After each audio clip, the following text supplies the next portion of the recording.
Going in October as the plans turn into reality. Confidence is up. States Welcome to ION membawa Anda ke tinjauan mingguan emas Babalkan. Salam sejahtera, saya Lauren dari ION Management. Dan peranan saya hari ini adalah untuk berkongsi dengan anda tentang tinjauan mingguan emas ION. Harga emas telah jatuh sekira-kira 4% minggu lepas daripada 1,886 kepada sekitar 1,811 dolar Amerika. Kemerapan emas minggu lalu dipengaruhi terutamanya oleh data inflasi dilonjak dalam indeks dolar Amerika dan pengerusi Fed Jerome Powell telah disahkan untuk penggal kedua. Para pelabur akan memberi tumpuan terutamanya kepada data inflasi Producer Price Index iaitu PPI dan Consumer Confidence Index CCI. Kesan daripada peningkatan kadar faedah, pasaran telah pun memberikan jawapan dalam bentuk prestasi indeks dolar Amerika. Anda mungkin mendapati bahawa dolar Amerika telah melonjak dan ini sudah tentu memberi tekanan kepada harga emas. Harga emas jatuh dan kemudiannya meningkat pada hari Rabu lepas berikutan dengan keluaran data inflasi. Selepas data inflasi Amerika Syarikat dikeluarkan, data tersebut menunjukkan peningkatan sebanyak 8.3%, lebih tinggi daripada ramalan. Tetapi dari segi data keseluruhannya, ini adalah kali pertama sejak September tahun lepas bahawa ia telah jatuh. Hal ini mencerminkan bahawa inflasi telah menandakkan puncaknya dan kenaikan kadar faedah Fed memainkan peranan tertentu. Walau bagaimanapun, masih terdapat jarak tertentu daripada sasaran inflasi 2% oleh pihak Fed dan masalah rantaian bekalan di Amerika Syarikat yang masih belum dapat dikurangkan. Ini telah menimbulkan cabaran tertentu kepada pihak Fed. Untuk memerangi inflasi, pihak Fed perlu membuat 2 atau 3 lagi kenaikan kaedah sebanyak 0.5%. Tetapi tidak akan ada pergerakan yang lebih besar. Dolar Amerika Syarikat telah meningkat hampir 9% tahun ini ke paras tertinggi 20 tahun. Apabila para pelabur beralih kepada dolar Amerika Syarikat sebagai tempat selamat, pasaran bimbang tentang keupayaan pihak Fed untuk menurunkan inflasi tanpa menyebabkan kemelesetan ekonomi dan juga bimbang tentang peperangan di Ukraine dan wabak coronavirus di Asia. Jerome Powell disahkan pada hari Khamis yang penggal kedua sebagai pengerusi Fed, di mana beliau akan mengetuai kempen yang mencabar Bank Pusat untuk menurunkan kadar inflasi.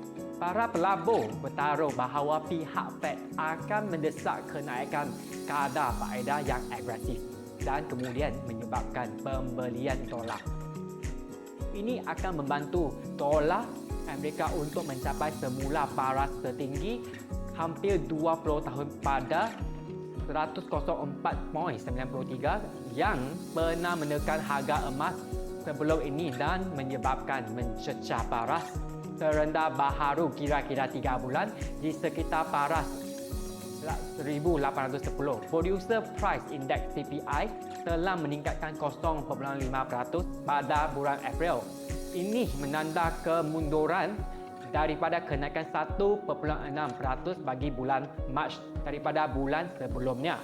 Hal ini menunjukkan bahawa pertumbuhan harga telah memuncak pada bulan Mac.